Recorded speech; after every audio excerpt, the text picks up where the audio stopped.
Welcome to Think Big with Dan and Qasim. Join hosts Dan Melnick and Qasim Masood as they explore big ideas, limitless possibilities, and engage with visionaries, entrepreneurs, and thought leaders who dare to dream big, get inspired, motivated, and find practical tips for personal growth. Think big, dream bigger, and ignite your potential. Welcome to the Think Big with Dan and Qasim. Today, our guest is Mick. Mick, how are you today? I'm doing good. Happy to be here. Thank you. So, Mick, let us know where you live and what you do. Yeah, I'm in Utah, the US, and I do a few different things. The main thing, I'm the COO at Thread or Thread Wallets. We make wallets, bags, and other accessories. And then I'm also COO at Gravel Travel, where we make toiletry bags and travel blankets and other travel accessories. And I own my own brand called Lark that does children's apparel. Awesome. So, there are three businesses that you are running at this point, right? Yep. So, from where you got the inspiration about the bags? The bags? Yeah.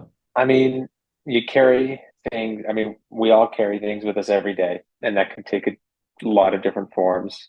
At Thread, we try to be what we call the go-to carry brand. So anything that you got to carry throughout the day, we want to be the brand that you are coming to help carry your stuff. So backpacks, crossbody bags, totes, down to carrying your cards with your wallets. We do lanyards, carry keys, that sort of thing. Awesome. So, doubts are always there when you are an entrepreneur or you are doing some business. So what was in fact, how did you push through your biggest business doubts? It's a good question. It's kind of different for all of the different businesses that I've been running or that I'm involved with.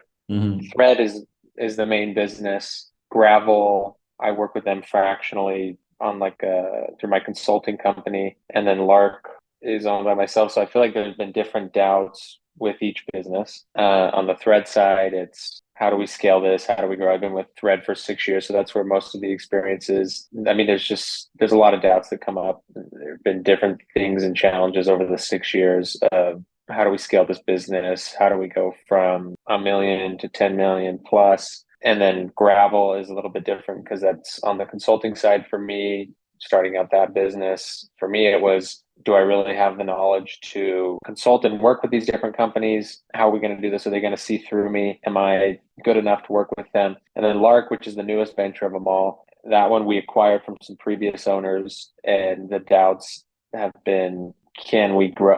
Kind of the same thing with Thread. It's a different position. Lark's a lot smaller, but can we grow this? Did we make a mistake acquiring this business, or are we really going to be able to do this and jump full on in?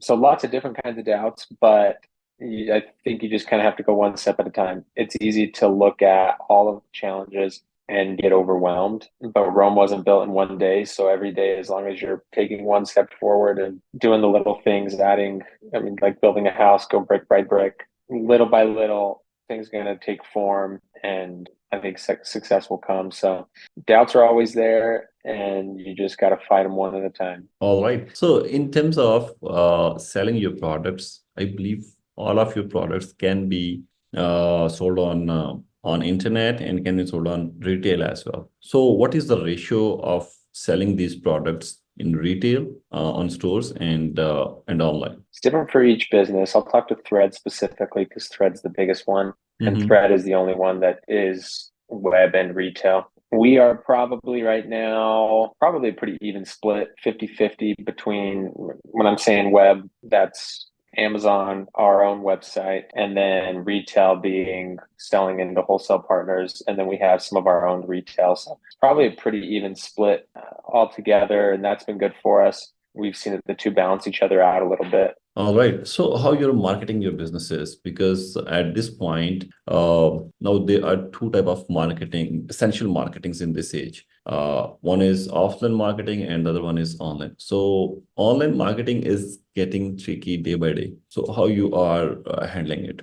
Yeah, good question. We still do a lot of online marketing, but it is getting difficult. It's more competitive than it's ever been, more difficult to get results and be profitable. online only. So all three of those businesses, we do online marketing. Thread, we're really looking at still online, but growing our influencer and affiliate marketing, trying to gain access to the audiences that those people have instead of paying the Meta and Google ad machine. We also started doing a lot of mailer campaigns. So we will just send out direct mail to engaged shoppers. I think we've seen good results from doing that, kind of a win back program for customers that have purchased, and then we're going after their second purchase. That's seen good results. So getting into real life, not just being online with them. We've dabbled in billboards a little bit. That's more difficult that's kind of a tricky thing once you get offline, right? Is this actually working?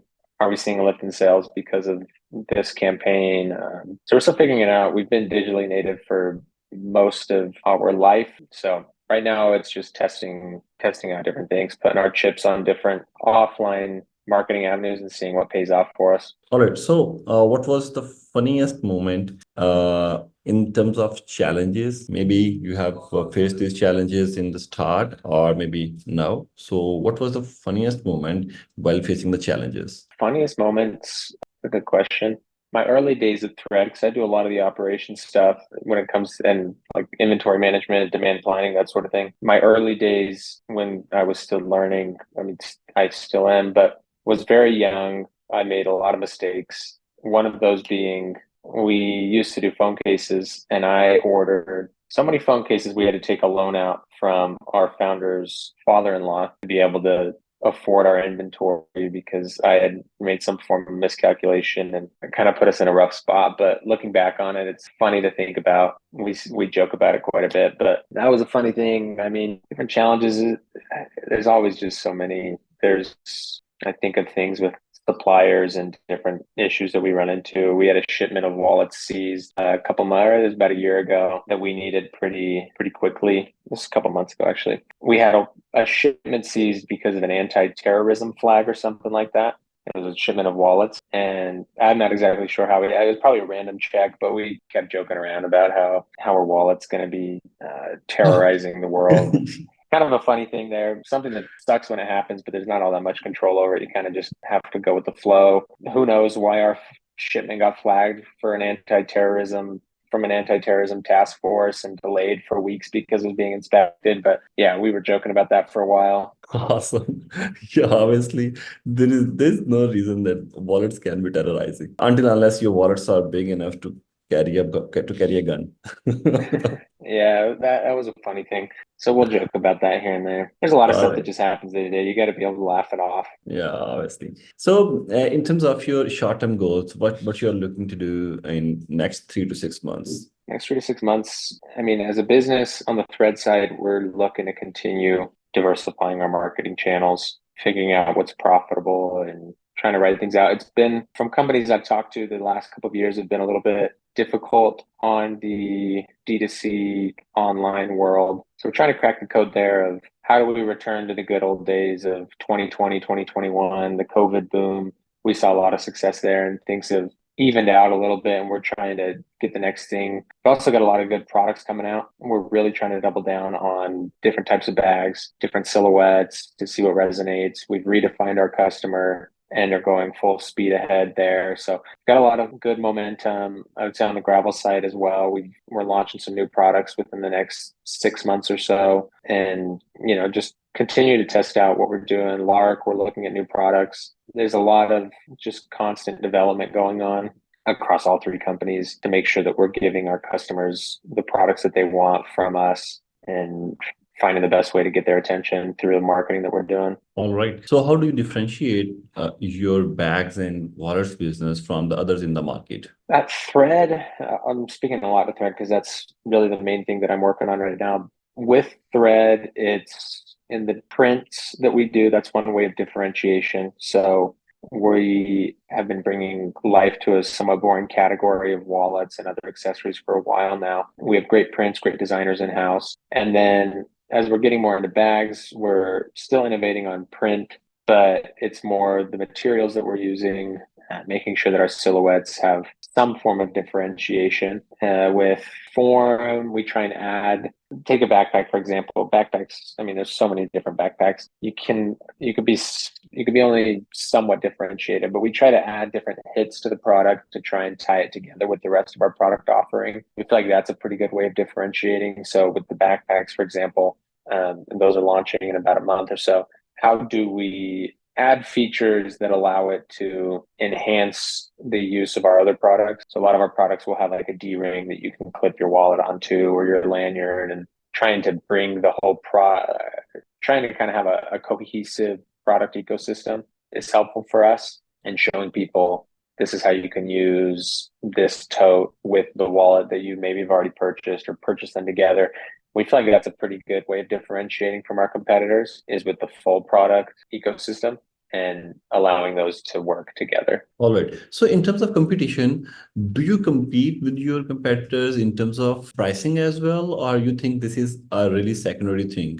We always try and be competitive with our pricing and ensure that we are not pricing ourselves out of the market, because we're not oblivious to the fact that customers have a lot of different options within the space. There's definitely some products that we're able to, I think, command a higher price point on than others, because maybe there's less competition, or we found a way to differentiate it more so than other products. We have a few patented products that, those ones especially are easier for us to, or there's just less competition, I should say. So it's easier for us to go out and sell those and pitch those as unique products. So we always try and be competitive. If we're not, customers have a lot of different options. So there's kind of some wiggle room there. We think our products are fantastic, and we try to create those that will hit the market, our market, at the right price point. So we can't just go ahead and price it at whatever we want. We have to be aware of everything else, all the other competitors and options that customers have. All right. So